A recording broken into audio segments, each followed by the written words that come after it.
Hi friends, నేను మీ అనకాపల్లి అమ్మాయి. ఈరోజు మేము నార్త్ బే వెళ్తున్నాం. అక్కడ ఎలా ఉంటుందో మీకు కూడా చూపిస్తాను. స్టార్టింగ్ టు ఎండింగ్ స్క్రిప్ట్ చేయకుండా చూసేయండి. మనం వెళ్ళాలి అంటే ఫస్ట్ అక్కడికి ఎలా వెళ్ళాలో మనకి తెలియాలి కదా. సో నేను డీటెయిల్డ్గా ఎక్స్ప్లెయిన్ చేస్తాను, మీరు స్క్రిప్ట్ చేయకుండా చూసేయండి. అయితే వెహికల్స్ ఉన్నవారు ఒకలా వెళ్ళాలి, బోట్లో వెళ్ళాలనుకునేవారు మరొకలా వెళ్ళాలి. ఎందుకు అలా జెట్టి, షిప్, బోటు అంటారు? నార్మల్గా ఓన్ వెహికల్స్ ఉన్నవారు ఓన్ వెహికల్స్ మీద వెళ్తారు, లేనివారు బస్సు మీద వెళ్తారు. దానికి ఏముంది?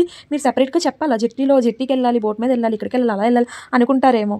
ఎందుకు అలా చెప్తున్నానంటే మనకి ఫస్ట్ ఆఫ్ ఆల్ రోడ్డు లేదనమాట. పోర్ట్ బ్లెయిర్ సిటీ నుంచి నార్త్ బే ఐలాండ్ వెళ్ళడానికి రోడ్డు లేదు. మనం వెళ్ళాలి అంటే సముద్రం మీద నుంచి వెళ్ళాలి, సముద్రం మీద నుంచి వెళ్ళాలంటే ఫెర్రీలో లేదంటే మనం బోట్లో వెళ్ళాలి. సో ఇప్పుడు పోర్ట్ బ్లెయిర్ సిటీ జెట్టి దగ్గర నుంచి బెంబూ ఫ్లాట్ జెట్టీకి వెళ్ళాలన్నమాట. పోర్ట్ బ్లెయిర్ సిటీ జెట్టీలో మనము వెహికల్స్ ఎక్కించి బెంబూ ఫ్లాట్ జెట్టీకి వెళ్ళి అక్కడ వెహికల్ తీసి బయటికి, ఆ తర్వాత మనం బెంబూ ఫ్లాట్ జెట్టీ దగ్గర నుంచి నార్త్ బే ఐలాండ్కి ఒక 15 or 20 minutes పడుతుంది. నార్త్ బే ఐలాండ్ వచ్చేస్తుంది. ఇది వెహికల్స్ ఉన్నవారు వెళ్ళాలన్నమాట. ఇలా ఇప్పుడు నార్మల్గా బోట్లో వెళ్ళాలనుకునే వాళ్ళు ఎలా వెళ్ళాలి, వెహికల్స్ ఏం లేవు బోట్లో వెళ్ళాలనుకునే వాళ్ళు ఎలా వెళ్ళాలి అంటే మెరీనా పార్క్ దగ్గరికి వెళ్తే వాళ్ళన్నీ డీటెయిల్గా చెప్తారు. మెరీనా పార్క్ ఎక్కడ అనుకుంటారేమో, ఫ్లాగ్ పాయింట్ జైలు ఉంటుంది కదా, అక్కడే మెరీనా పార్క్, మెరీనా బీచ్ ఉంటుంది కదా, అక్కడ మనకి వాళ్ళన్నీ డీటెయిల్గా చెప్తారు. అక్కడికి వెళ్తే మనకి మొత్తం డీటెయిల్గా చెప్తారు. కానీ ఈవినింగ్ టైం వెళ్ళడానికి అవ్వదు, మార్నింగ్ ఆర్ ఆఫ్టర్నూనే ఎలా ఉంటుంది. బోట్ ఎక్కాలనుకునేవారు పెద్ద బోట్ అయితే ఒక 20 members 30 members ఉంటారు, చిన్న బోట్ అయితే 10 members ఉంటారు అనమాట. మీకు నచ్చింది ఎక్కండి, ఓకేనా. North Bay island only north Bay island వెళ్ళాలి అనుకునే వారికి కొంచెం హై కాస్ట్ ఉంటుంది. లేదు 2 islands తీసుకెళ్తారు, ఒకటి North Bay Island and Rose Island తీసుకెళ్తారు, కలిపి తీసుకెళ్తారు. అలా వెళ్తే మనకు ఆఫ్ రేట్ అనమాట. లేదు సింగిల్గా నార్త్ బే వెళ్ళాలి అనుకుంటే అలా వెళ్తే మనకి హై రేట్ అనమాట. మీకు నచ్చింది చూస్ చేసుకొని బోట్లో వెళ్ళాలనుకునేవారు అలా వెళ్ళండి. మేమైతే వెహికల్ మీద వెళ్తున్నాం కాబట్టి ఎలా వెళ్తున్నామో ఏంటనేది మీరు కూడా చూసేయండి, ఓకేనా గైస్. ఇదన్నమాట సంగతి. ఎలా వెళ్ళాలో క్లారిటీగా చెప్పాను అనుకుంటున్నాను. మరి చెప్పానో లేదో మీరే కమెంట్ చేయండి. అంటే ఎందుకు ఇంతగా చెప్పాను అంటే, తెలియని వారు ఎవరైనా ఉంటే ఒకవేళ యూట్యూబ్లో సెర్చ్ చేస్తే నార్త్ బే ఎలా వెళ్ళాలి అని వీడియో చూసారనుకో కొంచెం తెలుస్తుంది కదా. సో అందుకే అంత క్లారిటీగా చెప్పడానికి ట్రై చేశాను అనమాట. ఇలా వెహికల్స్ అన్నీ కూడా ఫెర్రీ లోపలికి ఎక్కిన తర్వాత స్టార్ట్ చేస్తారనమాట. ఇక్కడ నుంచి బెంబూ ఫ్లాట్కి తీసుకెళ్తారు. అయితే నేను ఒక మిస్టేక్ చేశాను. ఏంటి అంటే ఆ రోజు చాలా ఎండ కాసింది తెలుసా. అస్సలు ఎంత ఎండ అంటే మేము అంతకు ముందే వచ్చేసాము. ఎండలో అలా వెయిట్ చేసాము, ఎండకి ఉండలేక కొద్దిగా కళ్ళు తిరుగుతున్నట్టు ఉన్నాయని అలా ఉండిపోయాను అన్నమాట. బెంబూ ఫ్లాట్ జెట్టి వచ్చిన తర్వాత వీడియో తీయడం మర్చిపోయాను. బెంబూ ఫ్లాట్ జెట్టి తర్వాత నుంచి కంటిన్యూ అవుతుంది, చూడండి. సో ఫైనల్గా బెంబూ ఫ్లాట్ జెట్టి నుంచి నార్త్ బే ఐలాండ్ అయితే వెళ్తున్నాము. Left side coconut trees, right side beach, ఆ వెనక కొండలు, ఇలా మధ్యలో మనం వెళ్తూ ఉంటే ఎంత బాగుంటుందో కదా. మేము మాత్రం నేచర్ని చాలా ఎంజాయ్ చేసాం ఆ రోజు. అలానే చూడండి, మధ్యలో కనిపిస్తుంది కదా, ట్రీస్ మధ్యలో ఒక టవర్ కనిపిస్తుంది కదా, అదే నార్త్ బేలో ఉండే స్పెషాలిటీ అనమాట, లైట్ హౌస్. ఇప్పుడు నేను మీకు అది కూడా చూపిస్తాను, చూసేయండి, ఓకేనా. ఇలా వెళ్తూ వెళ్తూ కార్లో మ్యూజిక్ పెట్టుకొని సాంగ్స్ పాడుకుంటూ చిల్ అవుతూ ఎంజాయ్ చేస్తూ అలా వెళ్తూ ఉంటే చాలా ఎంజాయ్ చేసినట్టు ఉంటుంది, చాలా బాగుంటుంది కదా. సో మేము ఇప్పుడు అదే చేస్తున్నాం. కాకపోతే మ్యూజిక్ మ్యూట్లో పెట్టేశాను, ఎందుకంటే కాపీరైట్ పడుతుంది కాబట్టి నేనే వాయిస్ ఓవర్ ఇస్తున్నాను. నార్త్ బేకి అయితే వచ్చేసినట్లే. అంతకన్నా ముందు మేము ఒక చెట్టు దగ్గర ఆగి భోజనం చేసిన తర్వాత అప్పుడు నార్త్ బే ఐలాండ్కి వెళ్తాము. అక్కడికి వెళ్ళాక చూపిస్తాను, ఓకేనా. మేము 2 families అయితే వచ్చాము. మేము లంచ్ ఇంటి దగ్గరే ప్రిపేర్ చేసుకొని తెచ్చేసుకున్నాము. ఈరోజు స్పెషల్స్ ఏంటి అంటే రైస్, పప్పు, అప్పడాలు, పొటాటో ఫ్రై ఇలా తెచ్చుకొని తింటున్నాం అన్నమాట. తిన్నది వీడియో తీయలేదన్నమాట. సో ఫైనల్గా నార్త్ బే ఐలాండ్ అయితే వచ్చేసాము. అక్కడ పాక దగ్గర చూస్తున్న వారంతా కూడా బోట్ కోసం ఎదురు చూస్తున్నారు. బోట్ వస్తే వాళ్ళు రిటర్న్ వెళ్ళిపోతారు, వాళ్ళ బోట్ మీద వచ్చిన వాళ్ళు. మనం వెహికల్ మీద వచ్చాం కాబట్టి అటు నుంచి వచ్చాము.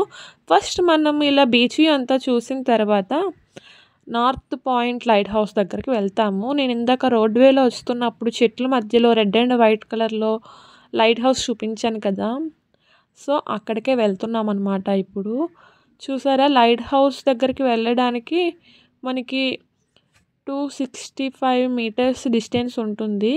సో చూసేయండి మీరు కూడా. ఇక్కడ మా ఆయన ఏదో చెప్పాలనుకున్నా చెప్పకుండానే వెళ్ళిపోతున్నారు. సో ఇలా నడుస్తూ ఉంటే వచ్చేస్తుంది, వాకబుల్ డిస్టెన్సే, పెద్ద దూరం ఏం లేదు. సో ఫైనల్గా అయితే వచ్చేసాము. కనిపిస్తుంది కదా, అదే నార్త్ బేలో ఉండే స్పెషాలిటీ. ఇంతవరకు వచ్చి అక్కడికి వెళ్ళకపోతే వేస్ట్. నేను ఎండలో వచ్చాను కదా, అప్పుడు నాకు కళ్ళు గిర్రమని తిరుగుతున్నాయి, నేను రాలేను, పైకి ఇక్కడే ఉండిపోతాను అని చెప్పి మా ఆయనతో చెప్పాను. కానీ మా ఆయన అస్సలు ఊరుకోలేదు. నువ్వు వస్తావా రావా అని లాక్కొని వెళ్ళారు. కానీ ఇంకా తప్పక వెళ్ళాల్సి వచ్చింది మీదకి. కానీ నాకైతే అస్సలు వెళ్ళాలని ఇంట్రెస్ట్ లేదు. సర్లే ఇక్కడ దాకా వచ్చి ఏం చేస్తాము, ఎలాగో ఒకసారి కదా, ఇంకా తర్వాత ఎప్పుడైనా మళ్ళీ రాగలమని చెప్పి వెళ్ళిపోయాను బలవంతంగా. వెళ్ళిన తర్వాత వ్యూ చూసిన తర్వాత అమ్మో రాకపోతే ఇదంతా మిస్ అయిపోయి ఉండేదాన్నే అని అనిపించింది. సో ఇంతవరకు వచ్చి ఎవరైనా అలసిపోయిన వాళ్ళు ఉంటే మీదకి వెళ్ళకుండా ఉండకండి, వెళ్ళి చూసిరండి, ఓకేనా. చూడండి ఈ బోర్డు పైన మనకి డీటెయిల్డ్‌గా రాశారు. ఏ టైం నుంచి ఏ టైం వరకు ఉంటుంది. అండ్ అలానే టికెట్ కాస్ట్ ఎంత అన్నది చాలా క్లారిటీగా ఉంది. మీరు చూసేయండి. ఇక్కడ మనోళ్ళొచ్చేసి టికెట్స్ తీసుకుంటున్నారు. సో, లైట్ హౌస్ లోపలికి పైకి వెళ్ళడానికి చాలా రష్‌గా ఉంది. మనము ఫ్రీ అయ్యాక వెళ్దాము. ఈలోపు ఇక్కడ జపనీస్ బంకర్ ఏదో ఉందంట. లోపలికి వెళ్లి చూద్దాం. ఓకేనా? ఇంతకీ జపనీస్ బంకర్ అంటే ఏంటో మీకు కూడా తెలియాలి కదా! నాకు తెలిసినంత నేను చెప్తాను. నాకెలా తెలుసు అంటే నేను సెల్యులర్ జైల్‌లో చదివాను.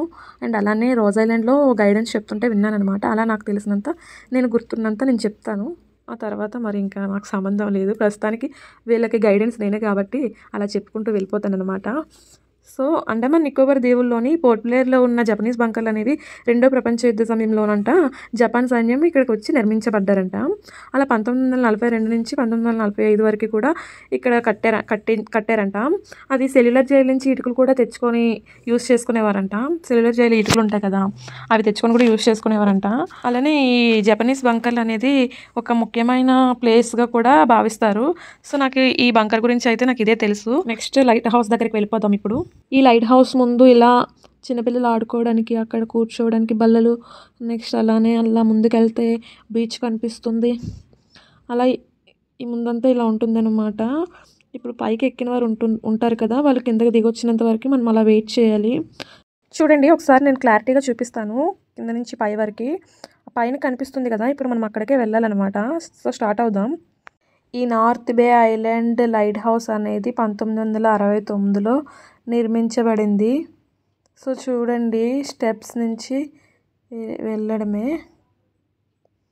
ఇదిగో మనకి దీనికోసం అంత క్లారిటీగా కింద మనకి ఇలా పెట్టడం జరుగుతుంది. అవి టైం ఉన్నవారు ప్రశాంతంగా చదువుకొని వెళ్తే చాలా బాగుంటుంది. అన్నీ మనకు అర్థమవుతాయి అన్నమాట. ఇక్కడ ఈ అండమాన్‌లో ఉండే వాళ్ళకి ఈ లైట్ హౌస్ అనేది అప్పట్లో చాలా బాగా యూజ్ అయ్యేదంట. అలానే ఈ నార్త్ బే ఐలాండ్‌లో లైట్ హౌస్ ఒకటే కాదు. ఇక్కడ అప్పట్లో చాలా అందంగా స్నోర్కెలింగ్, స్కూబా డైవింగ్ ఇలా నీటి అడుగున ఏం జరిగినవైనా సరే ఇక్కడే స్టార్ట్ చేశారంట. ఈ లైట్ హౌస్ చుట్టుపక్కల ఉన్న సముద్రాలన్నిటికీ కూడా చాలా అద్భుతంగా హెల్ప్ చేసేదంట. అండమాన్ దీవులలో ఈ లైట్ హౌస్ అనేది చాలా ప్రాముఖ్యతమైనది. అలానే ఈ నార్త్ బే ఐలాండ్ అనేది మనకి అప్పట్లో 100 రూపీస్ నోట్ మీద వెనకాతల ఉండేదన్నమాట.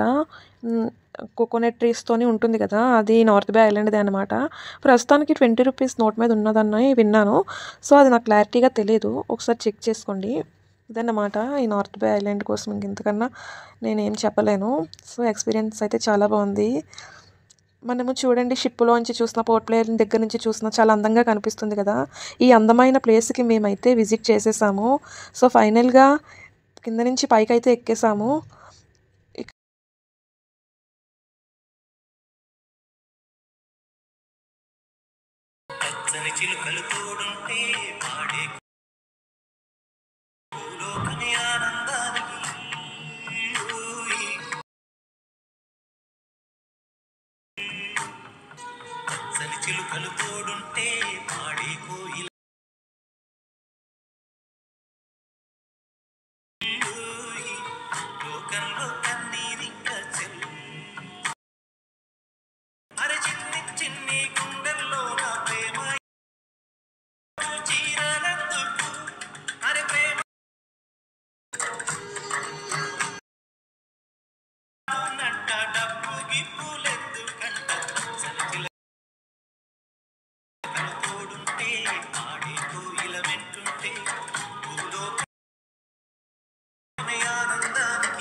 సో ఫొటోస్ తీసుకోవడం, వీడియోస్ తీసుకోవడం, నార్త్ బే ఐలాండ్లో బీచ్ అండ్ లైట్ హౌస్ చూపించేశాను.